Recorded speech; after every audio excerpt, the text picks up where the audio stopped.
Hello and welcome back to my class. Today is a very exciting chapter, something I love to study and teach. Hydrosphere and ocean currents. It's all about the water bodies on Earth and how they affect us, how they have different effects on the Earth's climate and generally on the Earth. And basically it has to do with ocean currents and waves and tidal waves. And it's a very exciting chapter. So welcome to Geography with UJC. Chapter 10, Hydrosphere and Ocean Currents. Let's enjoy it together. Leave your, you can send your comments to me on my number given here below. And I'll be happy to hear from all of you. Subscribe to my channel. It's called UJC's Corner. And I keep posting all my videos there. You can look them up whenever you have time and go through the chapters with me. So before we delve headlong into this chapter, I just wanted to put up a nice map of the world which tells you about ocean currents, basically the water bodies on the earth.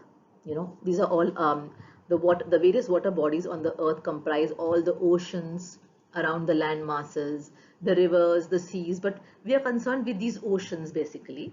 And the three oceans we are mainly concerned with are the Atlantic Ocean, the North and the South Atlantic Ocean, the North and the South Pacific Ocean, and the Indian Ocean here. Okay, and if you notice something, there's this word gyre or gyre being repeated over and over again.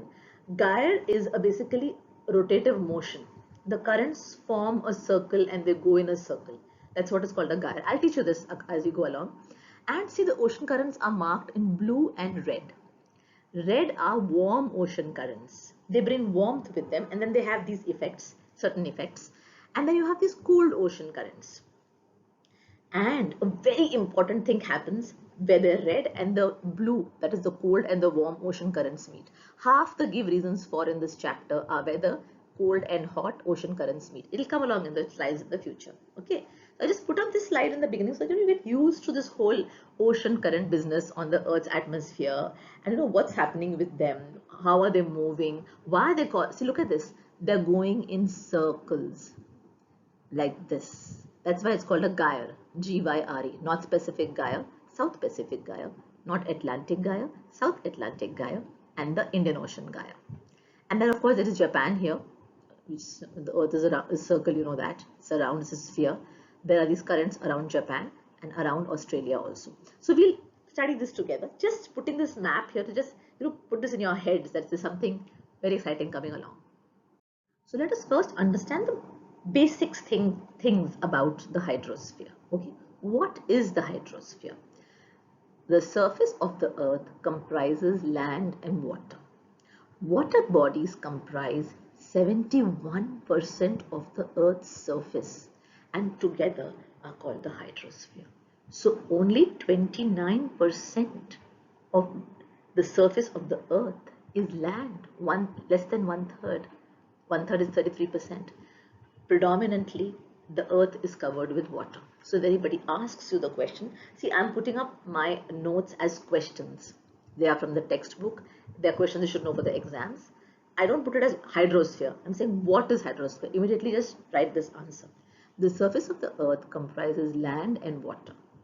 Water bodies comprise 71%, number has to be remembered, of the earth's surface. And together, all these water bodies are called hydrosphere. Hydro means water and sphere means on the sphere where all there is water. The earth is a sphere. Definition of hydrosphere. This is important. The combined mass of water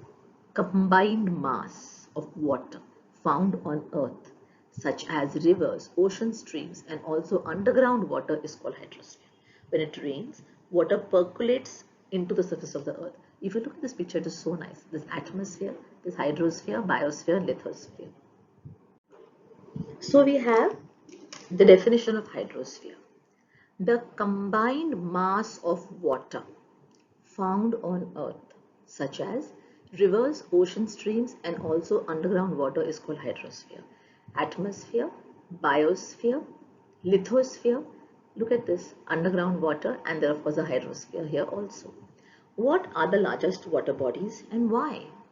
The oceans are the largest water bodies because they contain 97% of the total water on earth.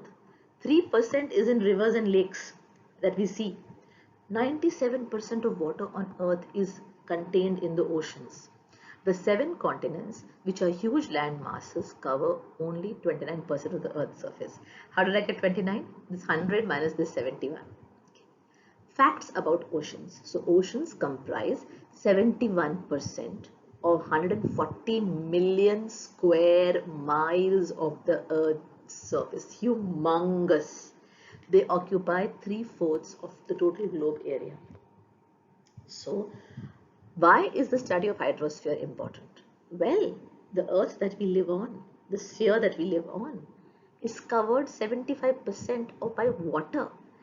We live on 29% of that land, which looks so huge. These continents look so big. We think the Earth is covered by the continents. No, the Earth is covered by water bodies more than continents.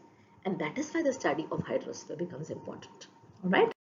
So now that we know that 3/4 of the surface of the Earth is covered by water and oceans predominantly, what are the important things to know about these oceans? Name the two regular types of motions in the ocean. The ocean, in the water bodies called oceans, there are movements. Motions are movements. There are horizontal motions which move like this. These are called ocean currents. And there are vertical motions rising of the bottom water and sinking surface water. So what is on top will go down. What is down will come up. This is called vertical and this is horizontal. So horizontal motions are ocean currents. Vertical motions are rising of the bottom water to the top and top water going down. There are two types of regular motions in the oceans, horizontal and vertical. What causes the regular motions of the oceans? Why does the water in the oceans move so much? Why surface ऊपर भी हिल रहा है, नीचे से ऊपर आ रहा है, ऊपर से नीचे आ रहा है? Why is it happening? Well, two factors cause this movement of water in the oceans. Wind, specially responsible for the horizontal motion. So when the water is flowing like this, the wind blows hard. You see the waves are forming more and more. So the horizontal motion is by winds. Density, especially in vertical movements. The density of the water causes that vertical movement of the water. Hot water, cold water, warm water, cold water keeps moving up and down, up and down. So that's what happens, okay? So the two reasons, the combined action of winds and density. If they ask you what causes horizontal motions, winds. What causes vertical motions, density. What are sea waves? How are waves formed? In Mumbai, you can see the ocean and see the waves. Well, sea waves are caused by the movement of air on the surface of the sea, which makes the sea water rise and fall, creating ridge-like curves or crests on the surface of the sea. Look at this. That's why I put this picture of the sea. These are sea waves. This is a crest and this is a, this is a crest and this is a ridge. So it is like curves and crests. Crests are peaks and then there's a bottom, the ridge. Okay. So how are these being formed? Air is moving on the surface of water and therefore, see, if you live near a swimming pool, it's raining very heavily, the sea or the wind is blowing very hard, you will find the waves moving on the water a lot. So horizontal movements on the earth's surface are called sea waves. Horizontal movements on the ocean surface are called sea waves, and they are caused by the motion. This motion is caused by wind. Sea waves are caused by the movement of air, horizontal movement on the surface of the sea, which makes the sea water rise and fall, creating ridge-like curves or crests on the surface of the sea. Useful fact, there are 7 types of sea waves. Just to know that, okay? This is good enough. Now we get into the nitty-gritties of how tides are formed. You saw a wave. Now I'll teach you. Define tide, high tide, low tide. Learn all the points properly. The alternate rise and fall of the surface of the ocean twice in 24 hours. Why? Not because of air. Due to the gravitational pull of the sun and the moon is called tide or tidal waves. Just like the earth has a gravitational pull that pulls everything down towards it, that's why we're able to stand on the earth. Water bodies are not flying. The earth's gravity keeps everything in place. We have a moon orbiting the earth and we have the earth orbiting the sun. The moon also has a gravitational pull. It may be weaker than the earth, but it has. The sun has a gravitational pull. Thankfully, it's far away from us, so we don't go fall into, we're not getting pulled into the sun. But the tidal waves, water is like this in the ocean. Why are these huge waves formed? Breeze or air on the surface of the ocean can cause these small waves. Okay, tides are huge waves. Look at this. I put a picture here. A huge wave. The previous one had a small tide, a small waves on the sea, right? These are huge waves. What is it? Why? It rises and it falls. It rises and it falls. Why? The alternate rise and fall of the surface of the ocean twice in 24 hours. This happens twice a day in 24 hours because of the gravitational pull of the moon and the sun is called a tide or a tidal wave. What are the highlight points? Alternate rise and fall twice in 24 hours. Due to the gravitational pull of two things, sun and moon, is called a tide. The movement of the sea towards the coast signifies a tide. When you're standing on a beach, the sea is coming towards you, it's called a high tide. The tides are coming towards you. When the tide approaches the coast, the water level rises. So when the tide is coming towards the coast, today it's a high tide in Mumbai. Tide is coming towards the coast, it's called a high tide.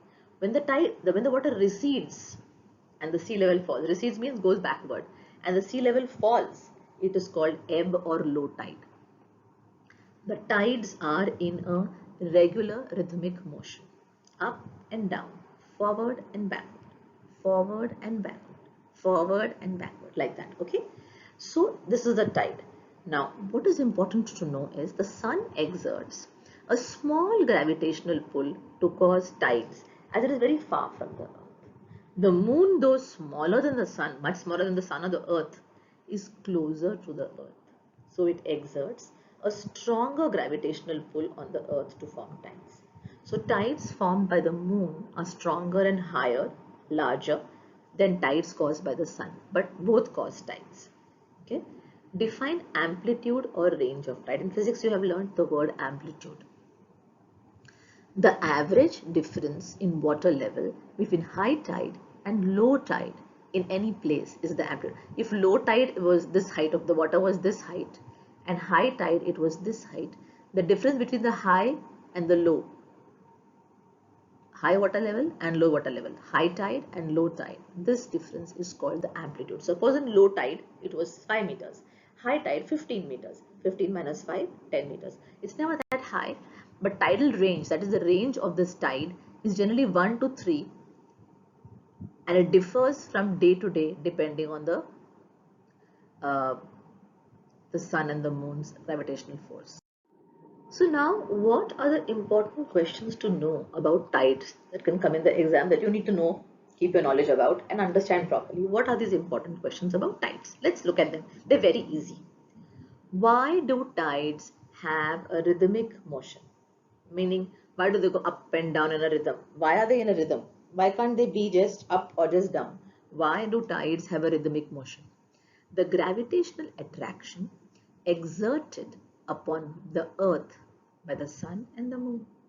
The gravitational forces of the sun and the moon, they are pulling the water towards themselves. They can't pull the land. Land is fixed. So the water is, now water, you know that liquids can move more than solids because of the placement of their molecules. You learn in chemistry. So it's pulling the liquid towards itself. So tides have a regular rhythmic motion because of the gravitational force exerted upon the earth by the sun and the moon. Tides are delayed every day. This is very interesting. By 50 minutes every day. If today it is 10 a.m., tomorrow 10:50, then 11:40, then 12:30, then 1:20. It will go like that the whole day. So why are the tides delayed every day? Because it can come as a give reason for. Both can come like this. The moon rises later each day by 50 minutes as compared to the previous day. So high tides occur later every day because every day the rising time of the moon is 50 minutes late.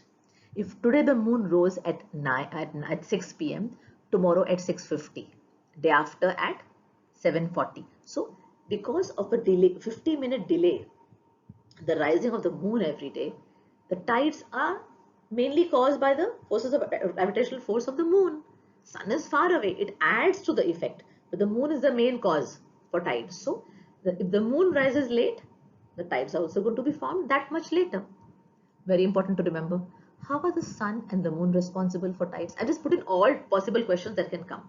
Tides are caused by the gravitational pull of the moon and to some extent the sun, which is very far from the earth.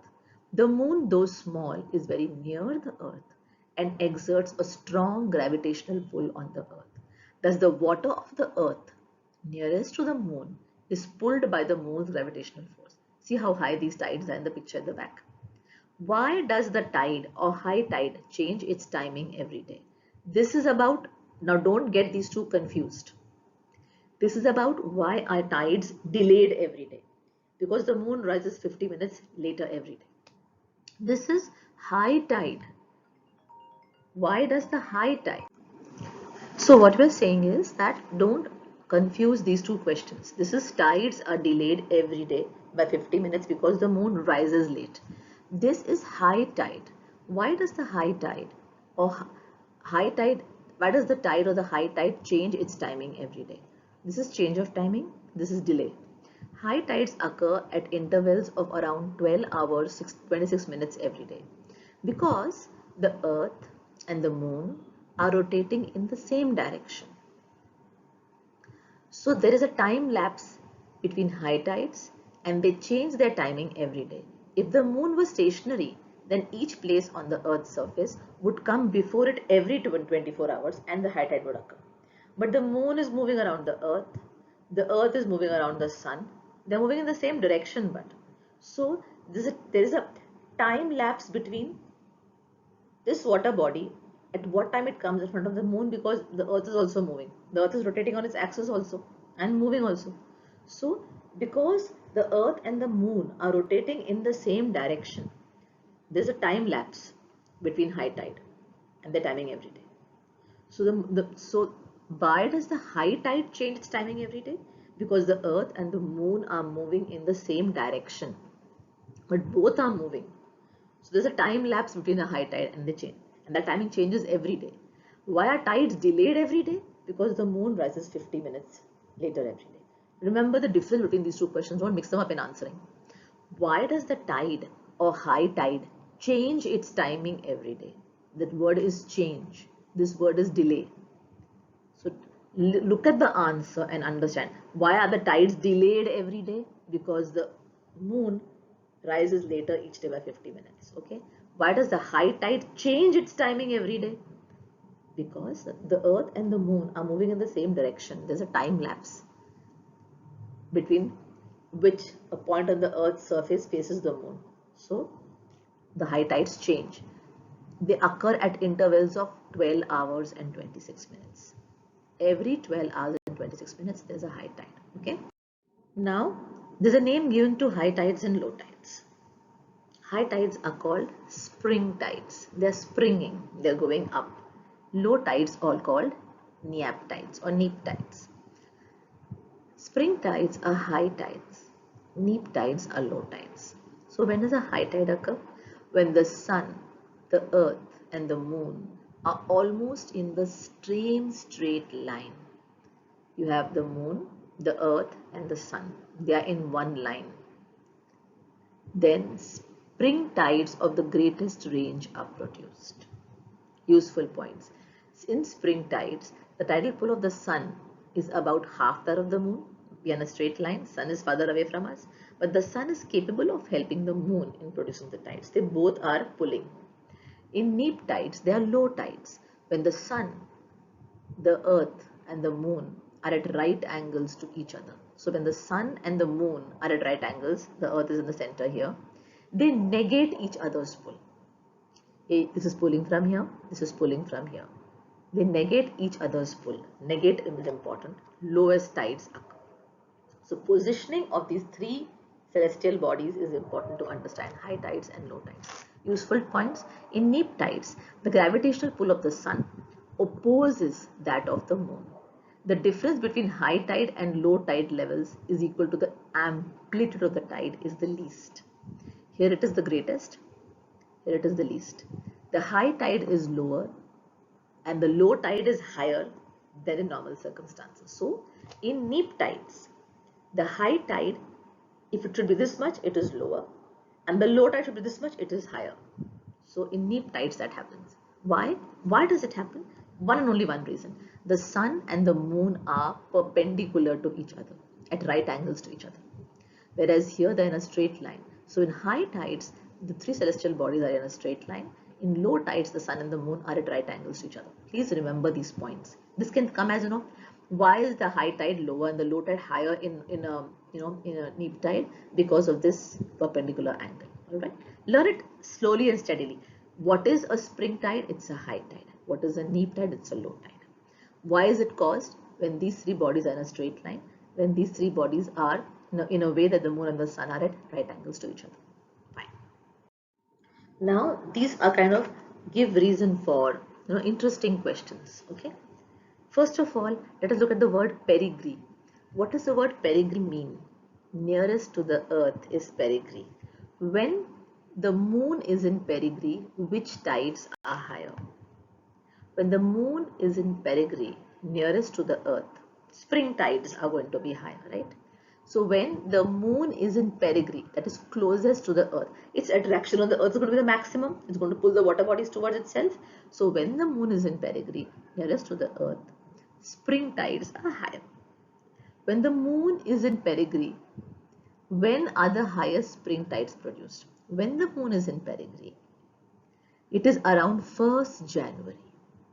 That is when the perigee happens, the New Year's. Then the earth is nearest to the sun also, as well as the moon is closest to the earth. The combined gravitational pull of the sun and the moon causes the highest spring tides to be produced. So when are you going to, if the question comes, when are the highest spring tides produced? You should say when the moon is in perigee, which means it is closest to the earth, which happens on 1st of January. At that time, the sun is also pretty close to the earth. I mean, the earth has moved towards the sun in its orbit, and the moon also has come closest to the earth.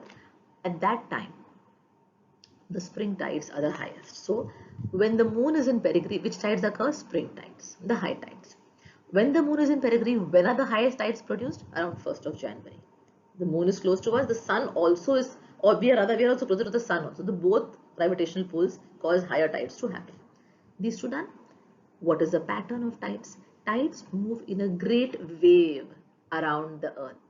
They follow the movement of the moon. When the moon is close, they are towards, the waves are higher. When the moon is a little away, the waves are slightly lower. And they get stopped by, only thing that stops them is the land masses. Twice during the lunar month, the high tide is very high and the low tide is very low. Explain. I just told you, when is the high tide low and the low tide high? It's a neap tide when the earth, the moon and the sun are positioned in a way that the moon and the sun are at right angles to each other. Now he's saying, so when is it that the high tide is very high and the low tide is very low? Lunar month, correct? Because in the lunar month, just after the new moon and full moon, the earth, the moon and the sun are in the same straight line. You need, for high tides, you need them to be in the same straight line. The gravitational pulls of the sun and the moon are combined to produce tides that are higher than normal. So during the lunar month, high tides are high and low tides are low because at that time, just after the new moon and the full moon, these three celestial bodies are in a straight line. So the gravitational pull of the earth and the sun of the sun and the moon on the earth's water bodies is very high. And high tides are very high and low tides are very low. Okay. So what are the effects of tides? Usefulness of tides. So it's very important to learn these. Learn any 5 from here. They keep the harbors clean by carrying debris and sewage far into the sea. Fishermen follow the rhythm of high and low tides. It helps them to sail out and return with the tide. Look at this beautiful tidal energy is being harnessed through the waters, like in Gujarat along the Gulf of Kutch. Tidal energy can be harnessed to produce what? Electricity. Food for sea creatures. You have sea creatures like oysters, mussels and barnacles that are attached to rocks Where are they going to get their food from? Tides bring in small fish and food for them to eat. Estuaries. Tides have helped in the formation of estuaries for rivers such as Thames, Mersey, Elbe. They prevent harbors from becoming ice ponds. Can come as a give reason for how. Tides bring in salt water, which melts the ice if it forms, and all the constant motion stops them from freezing. Salt production. Low-lying areas along coasts are shaped during high tides and the water is trapped to manufacture salt. Example, the west coast of India. Tides are useful for building lower floodplains of rivers, although strong tidal currents prevent the formation of deltas. They help to form creeks and inlets of water into the land. They also help in destroying coastlines due to the movement of debris to the sea. So very important points. There are only 5. Now comes my favorite part of this chapter, ocean currents. I love to teach this. What is an ocean current? The regular movement of the water from one part of the ocean to another part of the ocean. This is an ocean current. It's moving from one part of the ocean to another part of the ocean. This is called an ocean current. So please remember, regular movement is important in your definition of water. From one part of the ocean to another part of the ocean is called an ocean current. How are ocean currents mainly formed? We saw how are waves formed? By winds and by density. Don't confuse the two. Ocean currents are formed by difference in density of seawater and variations in temperature. So you have cold currents and warm currents. Variations means changes. So ocean currents are formed by variations in temperature and difference in the density of water. Name 2 types of ocean currents depending on temperature: warm ocean currents and cold ocean currents. How do ocean currents affect the climate of a place? Very important. Warm and cold currents affect the climate of a place in different ways. Regions near warm ocean currents or warm water currents are warmer and wetter. Wetter means it rains there. Regions near cold ocean currents or cold water currents are cold. So, how do ocean currents affect the climate of a place? Talk about the warm and the cold ocean currents. Regions close to the warm ocean currents are warmer and wetter compared to regions close to cold ocean currents. Okay, very easy slide. Any one of these is going to come in the exam. Just learn them up. What is an ocean current? What causes ocean currents to be formed? What are their types? And how do they affect the climate of a place? Okay. So now, what affects the circulation pattern of ocean currents? What are the main factors that cause ocean currents to move along the oceans? Very easy. Let's learn it. First, prevailing winds. Winds push ocean currents onwards. The ocean currents move in the direction of the wind. Shape and position of land masses and ocean depth influences the production of ocean currents. So the shape and position of the land masses in their way and how deep the ocean is, that influences the production of an ocean current. Variations in temperature of seawater. Convection currents are formed in the oceans due to great heat at the equator and much less heat at the 2 poles. If you look at this is the equator, it's very hot here, whereas it's much colder here. So water flows from where to where? How does it happen? Let me explain this to you. Water in the equatorial region gets heated, becomes light and flows towards the poles. So from here, the water is going to get heated and it's going to become lighter and flow towards the poles. This happens on the surface. Okay. Now, water in the polar regions is colder and heavier. It sinks to the floor of the sea and flows towards the equator. So this is how water circulates on Earth. The water in the oceans near the equator, it's very hot there. Why is it hot near the equator? The sun's rays are direct. We've learned that in insolation. Direct sun's rays causes the water near the equator to get heated up.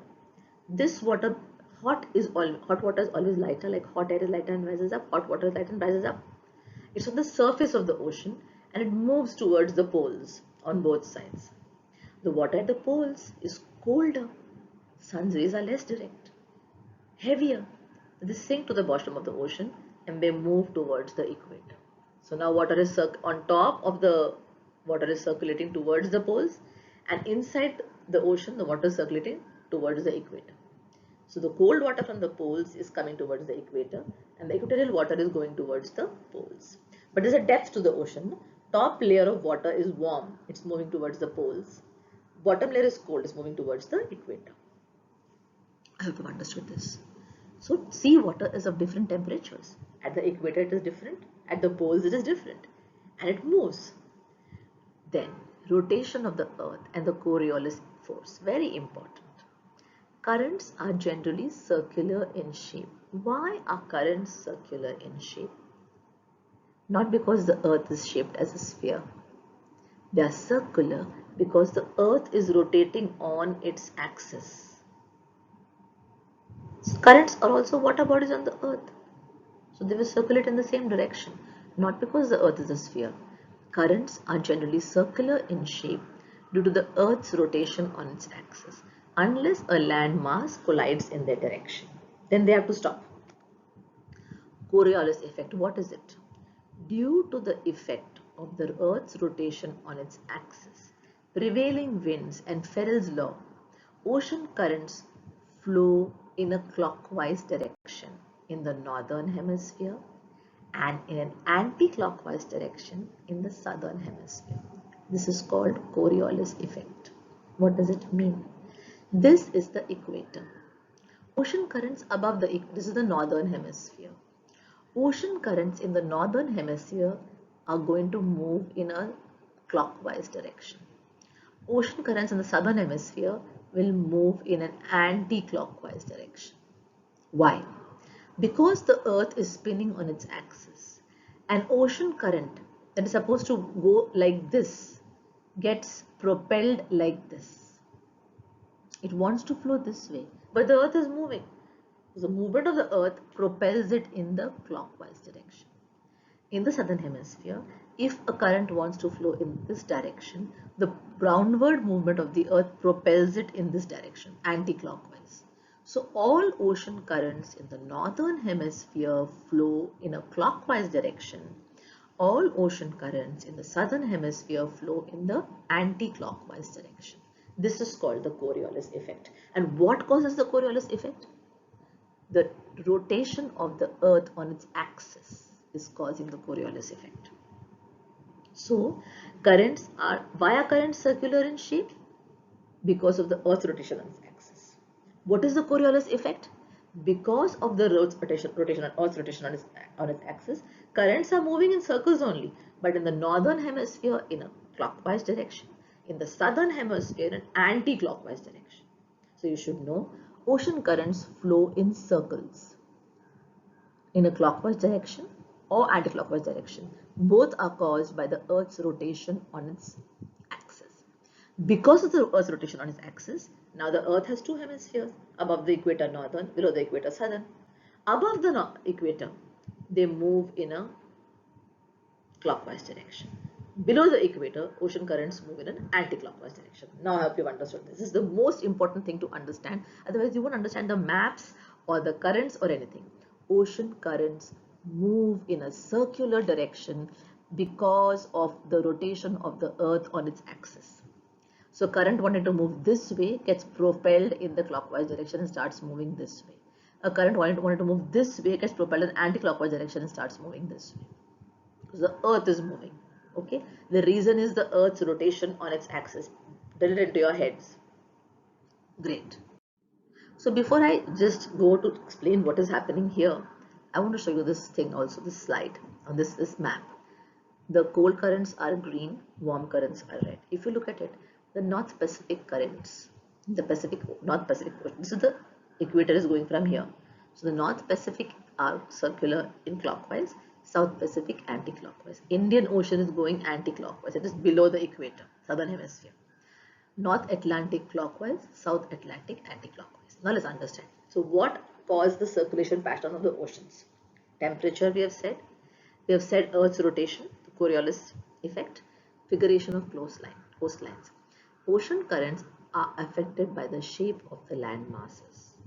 there are more land masses in the northern hemisphere than the southern hemisphere. Thus, much of the south equatorial current is deflected in the northern hemisphere because these land masses deflect them, change the direction. Gyre patterns. What are gyre patterns?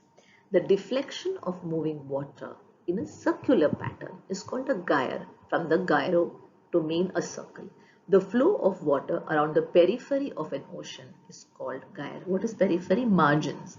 So the ocean currents are formed mainly in the margins of oceans, not right in the center.